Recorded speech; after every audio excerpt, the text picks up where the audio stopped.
Octopus fishing is a tricky business.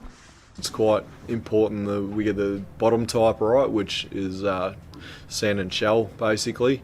Try and avoid reef where we can. But for Tyson Pollard, it has become even harder. His catches have plummeted this year, and it seems like the octopus have disappeared. Our catch rates are down by approximately 80% over the last 4 months. He has no doubts what's caused it.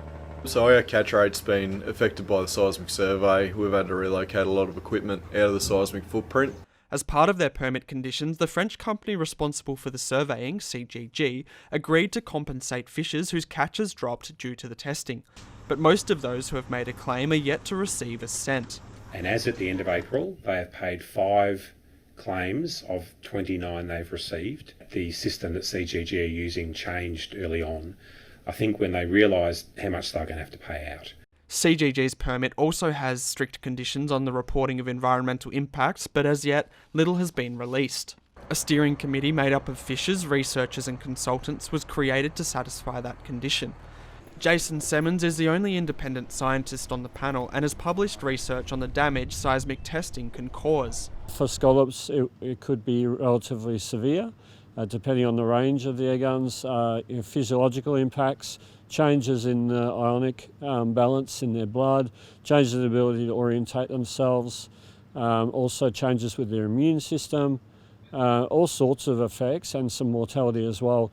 But that research has been dismissed by the industry because it was conducted in a laboratory, and the results of his current field research won't be available until well after the testing is set to end.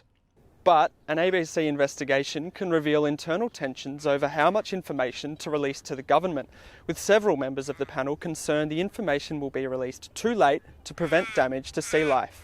We're waving our arms now, saying, well, we think our catch rates are down a third, and we think that the scientific study that's happening will show that they're down a lot more than that immediately behind the survey area. The process has raised serious concerns for the Senate committee looking into the environmental impacts of oil and gas testing. The company that wants to be able to get the go-ahead for seismic testing and down the line oil and gas drilling has all the power here. They have access to the analysis, they have access to the data, and it's the community and the small fishing businesses who are left out in the cold. It is definitely a worry that we won't be compensated because we have taken a loss at their hands, CGG's. So yeah, it is a bit of a worry, but we'll do what we can where we can. The offshore energy regulator NOPSEMA says it's investigating claims fishers are not being properly compensated, but admits none of its inspectors have visited lakes entrance.